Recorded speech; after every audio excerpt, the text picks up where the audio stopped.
Hey, Rumcasters. So last week we released part 1 of our Rumcast guide to Puerto Rican rum, where we dove into Don Q, Destilería Cruz, Bacardi, the Puerto Rican Havana Club, Ron del Barrilito, and a whole bunch of kind of overview stylistic information about Puerto Rican rum. In this episode, part 2, we're going to go into the new wave of kind of craft distilleries sweeping across the island right now and doing a lot of interesting different things. We're going to talk about Destilería Coquí, San Juan Artisan Distillers, Destilería Cruz, and several others. But with all that said, we'll go ahead and get into the episode. So here it is. Hope you enjoy it.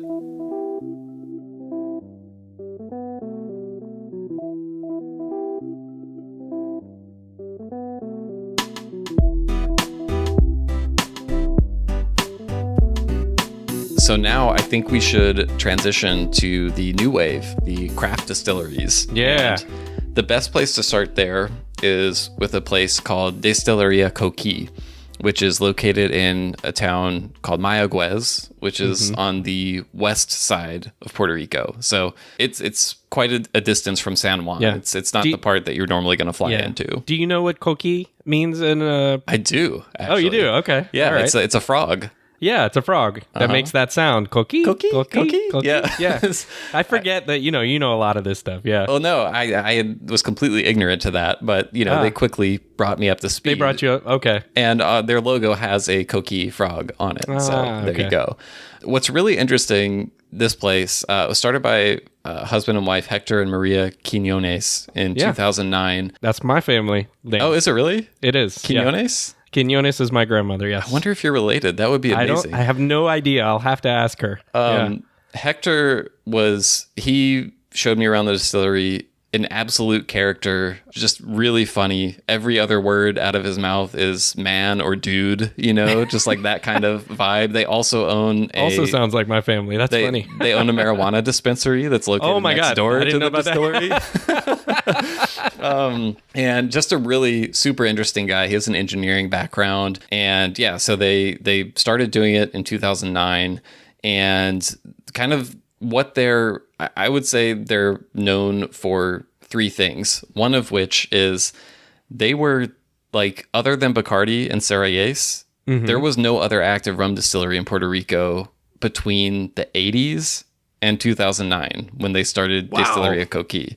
Yeah. The process they had to go to do that, like, it was years long of waiting on paperwork and hearing back from the government and all this stuff. Like, it's like a crazy story of perseverance. And it was amazing to hear. Do we think the big bad corporations were keeping the man down? Literally, yes. According to Hector, yes, that is what happened. He has many stories of some maybe unsavory political and business rivals doing things to try to keep his upstart distillery down. Well, that makes me want to get some, even more. Exactly. So that's one thing they're known for. The other one is they were the first distillery there to commercially popularize something called pitoro, which pitoro it's basically Puerto Rican moonshine, right? Yeah. So it's clandestinely distilled rum in Puerto Rico, which has been made for hundreds of years. And you can still find lots of people all over the place making their own pitoro. Some people in Puerto Rico call it ron caña. So, cane rum, basically. And a common thing to do with that rum is put it in a bottle and put whatever fruit you have growing nearby inside of it. Because a lot of times it's moonshine. It's, not always distilled with the most care. So it can be rough, it can be harsh. So that's kind of a tradition there. And they basically started doing the commercial version of that. Part of the reason why is because, remember, going back to what is the definition of Puerto Rican rum? It has to be aged for a year. If you're a distillery that's been going through all this hardship to open up in the first place, you can't wait a freaking year, to sit around and before you sell anything. So they thought, what is something we can sell that people will know is rum without putting rum on the label? So they started labeling it as pitoro. And they came out like at first with 100 proof, unaged, strong stuff, which is like very analogous to the actual moonshine that's out there.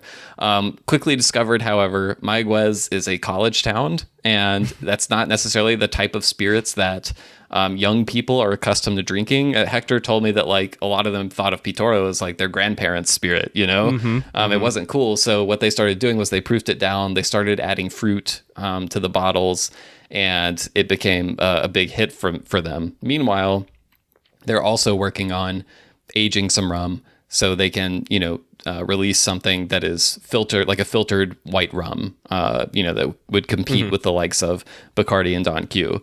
And so they eventually do that. They start selling a rum called Ron Coquí, obviously named after the distillery, which it's aged for a year and then filtered, and it's Puerto Rican rum.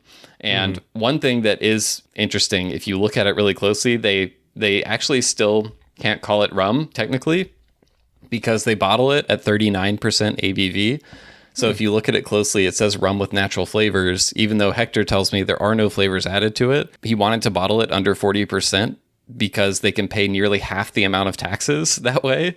Wow. But if you bottle underneath 40%, apparently you have to put rum with natural flavors on the label. So so that's Ron Coquí. But then there's another rum, which is the one that I'm drinking right here that I brought back with me from the distillery. Maybe one of the most surprising things I found in Puerto Rico, which is he's doing another rum and he's aging it 100% in new American oak barrels, which I was not expecting because the only places not the only places, but I feel like you mostly see that with mainland U.S. craft distilleries that want to make something that is kind of a bourbon drinker's rum, Exactly. So like Privateer, for example, is very big on the new American oak. You see it, some rum agricoles will do like, new oak, new French oak, new American oak, you see sometimes, but I just did not expect to encounter that in Puerto Rico.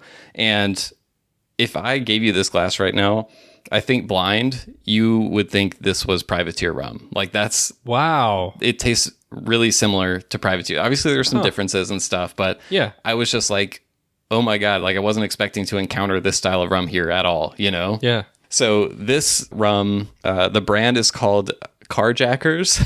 It's the name of it. And he has a whole story about why it's called that. Basically, he has this story of this time he had to unload a truck to help someone out, and he and his friends did it so quickly that the guy who paid them called them carjackers, and so it became like a thing that they called each other. And, a thing that kind of speaks to his an in-joke. His spirit of like hard work and everything and to get the distillery running. He left the C off the word carjackers so that he could trademark it. So if you're wondering, if it's carjakers, it's not. It's just he left that off so he could trademark it. I see. But this one, production notes for this distillery, he describes it as a semi-continuous distillation process. It's a 5 to 7 day fermentation, 100% molasses. And does that also not meet Puerto Rican rum? That's a good question. I don't have the answer for that. I know Rums of Puerto Rico has done some stuff to promote Destilería Coquí, so I think that there may be a little lenient. There's some wiggle room in there. I think there will have to be as these craft distilleries grow, because they're not starting with big continuous column stills a lot of the time. But what he had at the time I was there, which was in early 2020, he had a small single column with 4 plates. He did the first distillation in there, and then he pumped that distillate to a second small column still and did more distillations through there. The Pitoro, he actually did 3 distillations total, and the rum that becomes Ron Coquí and Carjackers, he did 5 distillations. Now, when I was there, he said that soon he was working on installing a new column still equipped with 9 bubble cap plates, and that would allow him to, distill to a higher proof, do fewer distillations, and get what he wanted while saving time and energy and stuff like that. So this rum that's aged in 100% new American oak, the first batch he did 18 months aging, which is what I have here. And he said the second one was going to be a full 3 years in new barrels. So just a really interesting place. And again, this was the first moment where I had something. I was like, well, okay, so there's Puerto Rican rum, and then there's all this new stuff going on, which is going to kind of really, and he was convinced when I was talking to him. He was like, as soon as these other places taste this rum, they're all going to copy it. And like, I was like, are you sure? Because it's like hundreds of years of tradition. He was like, no, they're going to know. They're going to copy it, which I think goes back to, wanting to trademark the term and everything. And so a really interesting place. I'd love to hear more. When did you go visit them? What year? Was that 2019?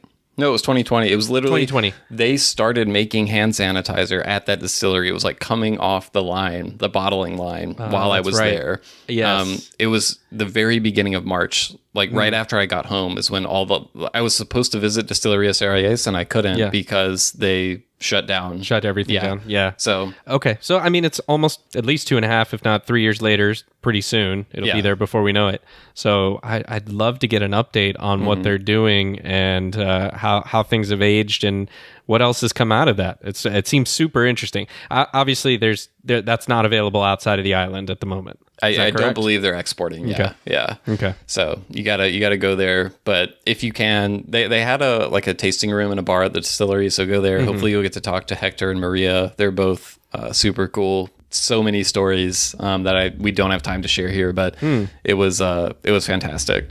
All right. So we have another artisan craft distiller. Exactly. Well, what we have is another rum that is completely different from what you would expect for Puerto Rican rum. So the next place I want to talk about is San Juan Artisan Distillers, which makes a rum from fresh sugarcane juice. So they call it Ron Agricola there, which is the Spanish translation of rum agricultural rum. It was started around 2012 by Pepe Alvarez. Pepe had so many incredible stories. He was like a professional surfer before he did all this. He has so many cool stories, but instead of surfing, he eventually started a landscaping company and spent 30 years like building that business. So he had farms around the island where he's growing grass and plants and all this stuff. Recession hits in 2008. Really hits his business hard, coupled with a few other economic factors that had been at play for a while in Puerto Rico. And he had loved rum all his life. And he had just recently been developing a taste for rum agricole. And so he was like, I know how to grow things. I've never worked with sugarcane, but it's a grass. I'm familiar with grass. So this is where the dream to start San Juan Artisan Distillers came. ¿Por qué no aquí? Why not here? Exactly. Yeah. There used to be a thriving sugarcane industry in Puerto Rico, and it's all completely gone. So he wants to start this up. He gets $200,000 investment from Puerto Rico's agricultural department and the Puerto Rico Industrial Development Company. And he ends up spending around $2.5 million to, basically build the facility, build out the distillery and everything. And it's, if you go out there, it's a little bit outside of San Juan. If you hear the name and think it's like an urban distillery, it's not. It's beautiful. They've got 13 acres of sugarcane right behind the distillery, and those acres back up against a 2,500 acre reserve. So it's a really cool setting. So I think what got my attention, first of all, at this place was like, A, the sugarcane juice, but B, Pepe, like he didn't cut any corners. So he brings in people immediately who are like, oh, wow, like you're really serious about this. So the first thing, his son had just finished a civil engineering degree from the University of Puerto Rico. He brings in his son, Jose, to kind of learn how to be a distiller, basically. Then he hires Luis Planas, who I mentioned earlier. Return of Luis Planas. Former master blender at Bacardi, who now is the blender at Barrilito. So he comes in as a consultant to help them build out the distillery. And then, as if that wasn't enough, he brings in Frank Ward, former interviewee on the Rumcast. Some heavy hitters, yeah. Exactly, who Frank was the managing director at Mount Gay. His family owned the distillery for several generations. And so Frank Ward comes. And when we talked to Frank, I asked him about this project. And he was like, you can say I do some consulting, but like I basically only work on stuff that sounds really fun to me. So you can't not just anyone can call up Frank and hire him. Like he has to think your project sounds really cool. And this project met that criteria. So he's getting everything up and running. Then Hurricane Maria hits 2017. Oh my gosh. Demolishes their cane fields. They didn't have power for nearly a year. and they couldn't make their rum, right? So what he decides to do instead is do something else in the meantime. And he created this brand called Tres Clavos, which means 3 nails. Yeah. And the story he has for this is that, he was going around through debris and stuff, and he found these 3 nails that came from train tracks that used to run through there. They're like really big bent nails. He still has them there. And he thinks that they were from, there used to be a railway that transported sugarcane all over Puerto Rico, like from the fields to the mills. And he thinks they came from that. Obviously we don't know for sure, but it's a cool story.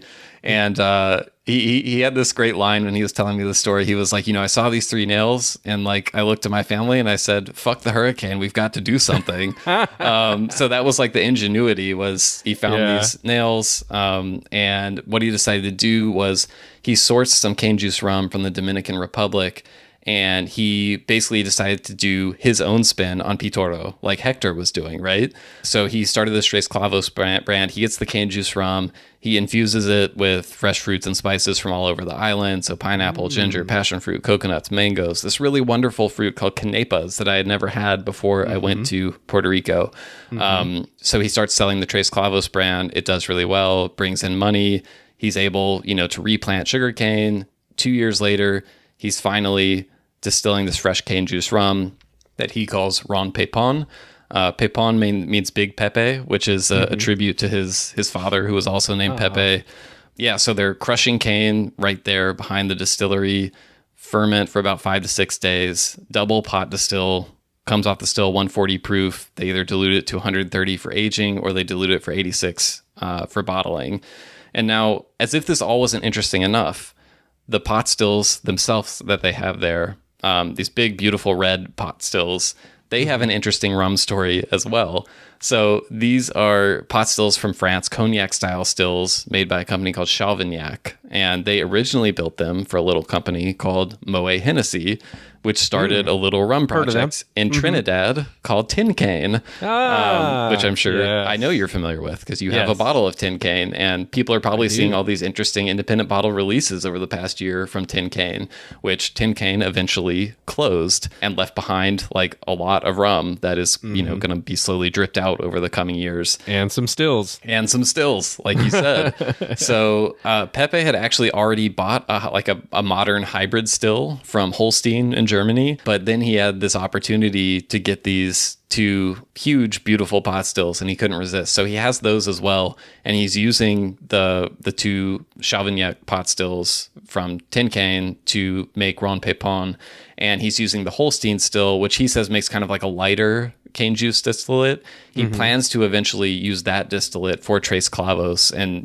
wean off the Dominican Republic sourced rum. They're bottling right now 2 types of Ron Pepon. There's the unaged, which is the 43% ABV, and then they're doing an aged version. Their first batch, I think it was 30 plus months in used whiskey barrels that I believe he gets from Jack Daniels. And so the age of those is probably going to vary. When you're a new distillery, you're not immediately going to get to like a consistent age statement a lot of the time, but he does have plans for that. So really, really another unique place. And the only experience I've had trying their rum was at the distillery, literally drinking it at 130 proof right off the still, from my hand, basically. And obviously any experience like that, unless it's just terrible, like it's going to taste amazing, just because like the magic of the experience, you can see the sugar cane, you're drinking it right off the still. I was really impressed with what they were doing. So again, grain of salt, I was at the distillery, you have to factor that in, but it made me, the only reason I haven't gotten a bottle is just because I'm not sure they're exporting yet. So, but yeah, just super fascinating project. And I can't wait to see what they do. Yeah, I don't think they're exporting yet from what I've seen either, but I did get a chance to try this from the bottle. Oh, you did? Yeah, I did. I want to say this was last year's Miami Rum Renaissance. Was Pepe there? He was. Oh, so nice. I got a chance to talk to him, and he remembered you fondly. Nice.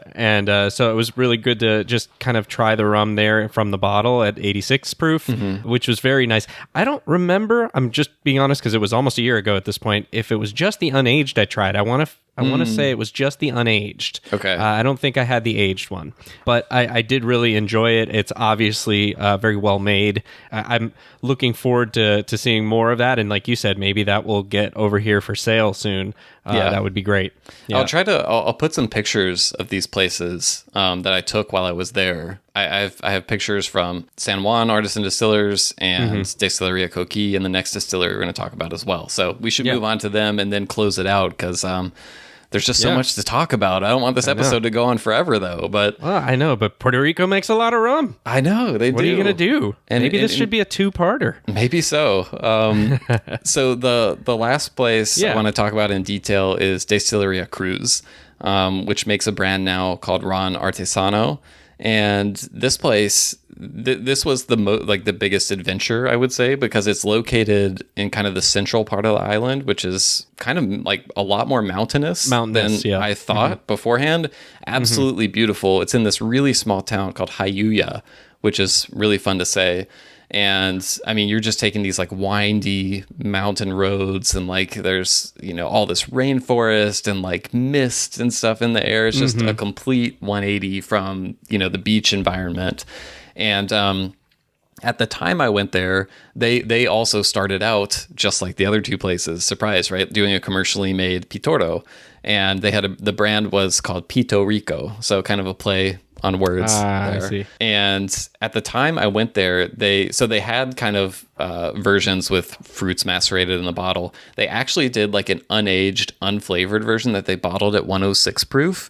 And this was another surprise. I tasted it, and it was really reminiscent of Jamaican rum. Like it had that Jamaican fruity funk to it. Wow. And I think there are still bottles for sale, but I don't know if they're still producing that or not, because as I was saying, they've shifted over to focusing on this Juan Artisano brand. But really lovely people to talk to. It was started by a guy named Luis Cruz, and he can talk to you about hardcore rum nerd stuff. He was bringing up concepts from Rafael Arroyo's research on rum production and fermentation, that like, this is the kind of stuff that's like, Steven Schellenberger, Boston Apothecary type stuff. And I was like, okay, wow, you're like, you're a rum nerd. It was really cool. So they have a Holstein hybrid still, kind of like the one I was mentioning at San Juan Artisan Distillers. And a couple years back, they did a crowdfunding campaign to launch this new brand, Juan Artisano. It was pretty interesting. They used this platform called WeFunder, where basically anyone can make micro investments and get equity in the company. So they raised $220,000 from 370 investors and used that to launch that brand. And that's kind of their focus now. So they have 4 rums. One is a white rum, pot distilled, aged for a year and filtered, bottled at 90 proof. They also have done at least one batch, maybe more, of aged rum. They did a 3-year-old all pot still release, again 90 proof. I believe they sold out. I think they have more batches coming on the way. And then they have an overproof white rum bottled at 53% and a spiced rum. So again, I haven't had the opportunity to try the Juan Artisano stuff, but that unaged rum that I had, which I guess they couldn't label it as rum because it was unaged, but the funky one, that was like, okay, y'all are up to something here. This is very interesting. So I'm really interested to see what they do. Well, as we were saying earlier, I mean, these craft distilleries are really stretching the boundaries of now what is a Puerto Rican rum in so many different ways. Now this being, pot still, at least much of it, if not all of it. I'm interested to see where this goes with all of these different kind of startups and doing what they're going to do here, which we know in a large sense as being rums and alike to other places. And I love seeing the innovation, and I love the idea that it doesn't have to be just one type. But at the same time, then you have this kind of other push-pull of like, well, yes, but this is kind of the traditional approach too. Yeah. And so there's this kind of two thoughts fighting there of what's gonna happen with this eventually. And I hope it continues with the innovation and doing different things, because it seems fascinating and awesome that people are doing that there. Yeah. I think I think there's going to have to be some kind of evolution, Yeah. I don't even want to kind of like prognosticate on what that will look like, but I think there's going to be a lane for both to do the interesting, different, experimental, not even experimental, just different. This is the kind of rum these places are going to make. And then you'll also have the very traditional approaches as well. So I think there's ways for them to coexist and all be celebrated as, different shades of Puerto Rican rum. So we'll see what happens. There are a few others I want to touch on very quickly here at the end. There's one other craft distillery I did not visit. It's actually, there's a small island off the main island of Puerto Rico called Vieques. It's east of Puerto Rico. And there's a distillery there called Crab Island Rum that was started by Ivan Torres. Luis Planas consulted for him as well. And that guy's everywhere. I know, yeah. They opened 3.5 months before COVID, so horrible timing. But Ivan, he'd been working on the idea for basically a decade. Like, he started out making rum on a homemade still in the woods, basically. And he had this great story where he wanted to launch with, infused flavored rums for a lot of the reasons I've already pointed out with, wanting to be able to sell something. And he wanted to do a coffee infused rum and an orange infused rum. And so he started testing these like way before he had the distillery, and he had a job as a tour guide at the time. Vieques has it's known for having a bioluminescent bay, where like you can see all the illuminated sea life. And he was a tour guide there, and he would literally like bring these test bottles of rum in his trunk and like after the tour was over, be like, hey, you guys want to try something really cool? Like, come to the parking lot with me. And he would like focus group that shit like there, and like get feedback and adjust his recipe according to this parking lot feedback. It's such like a cool story. I love it. Yeah. But yeah, so obviously he's not doing that anymore. That's like the equivalent of selling your record out of the back of your car. Exactly. Yeah. Good comparison. But he's making that all, perfectly legally above board now. But so hybrid still, 3 to 4 day fermentation. He's doing those flavored releases. He's been aging rum since day one. So he's done aged, totally unflavored releases as well. Another fascinating guy who, I just admire like everything it takes to start something like that. Yeah. It's such a tough business. So very cool story. And then a couple others. There actually is another very big distillery that doesn't fit into the 3 categories I mentioned called Club Caribe. It opened in 2012 in Sidra, which is kind of a mountain town. And they do a bunch of flavored rums under the Club Caribe brand. This is not a small craft distillery. Like, it's big capacity. They sell a bunch of bulk rum from that distillery. And then they also do like a white rum and a gold rum under the Club Caribe brand. So I don't think like the most exciting thing for rum enthusiasts, but it's something that you may see. So worth noting. And then Trigo is another rum. I'm 90% sure it's sourced. You'll definitely see it in like duty-free stores and stuff like that. Yeah. I've seen conflicting info on the age. Like, all they sell is just an aged rum. One source I've seen says it's a blend of rums aged up to 10 years. I've also seen blend of 6 to 8. Bottled at 80 proof. So that's another one that you'll see. You can't miss that one because it's shaped like an Erlenmeyer flask. Exactly. Right? Yeah, it is. Yeah. So it's like, it's very recognizable on the shelf. And one actually that I don't really care for that bottle design. Something about it just, I don't know. It's different. I'll give it that. Something, I don't know. Something about it to me says fake. I'm not sure what it is. You'd say it doesn't have John Gulla written all over it. No, it really doesn't. Yeah. But I've never tried the rum. So I haven't either. Yeah. Yeah. And then last, one more brand you may see. It's a new brand. It has that kind of like craft distillery look to it. It's called Rincon Rum, which this brand started in Rincon on the west coast of Puerto Rico. I know when they started, they weren't distilling. They were sourcing their rum from Destilería Coquí, actually. Okay. And I think they may be doing that still. I don't know for sure, and I also think they're just doing a white rum at the moment. Okay. But yeah. I've tried this one, and this one's actually pretty good. Nice. I like this one as a white rum, very clean. It's interesting. Good mixer. Yeah, good mixer. Exactly. Seems honest in what they're trying to do. Yeah. So those are all the ones to touch on. Again, there may be some here and there that we missed that may be new. If you've heard of other ones, definitely send us an email, host@rumcast.com. And again, remember, like I said, I told a story, like all of these places had a Maria story when I was there of how they were impacted by that hurricane. So yeah, this month we're going to send all of our Rumcast Patreon money to Hurricane Fiona relief. Yep. So yeah, we'll put a link to that in the show notes if you want to donate to that organization as well, or just look up any organization that's donating. If you want to do it on your own, that's cool. We would just love to raise awareness to helping out in Puerto Rico in a small way and pass that along. So yeah, but if anyone has any Puerto Rican rum thoughts, questions, additions, please send us an email, host@rumcast.com, or hit us up on social media. John, where can they find us there? We are at the Rumcast, of course, on Facebook, Twitter, Instagram, and YouTube. And so you can find us there, comment or follow us on those platforms. Get a hold of us if you want there as well. We're always trying to post some interesting things and get back to people when they comment. So leave us a comment. Let us know what you're liking and what's interesting that we're doing. And what country we should do next. Yeah, that's a good one. Exactly, because we're already fighting, Will and I, about what country should be next. So we need some tiebreakers. It won't literally be the next episode. We've got some really good interviews coming up that I'm excited about that'll come out. But yeah, let us know what you think. And it was really fun talking Puerto Rican rum with you, John. Yeah, it's a great. I mean, you can't avoid Puerto Rico when you think of rum, right? Yeah. It's huge, and I think we tried to do it at justice as best we could here in terms of all the different things that are included. So there's more than meets the eye. Exactly. We hope you learned something and appreciate it as much as we do talking about it. And we will see you next time.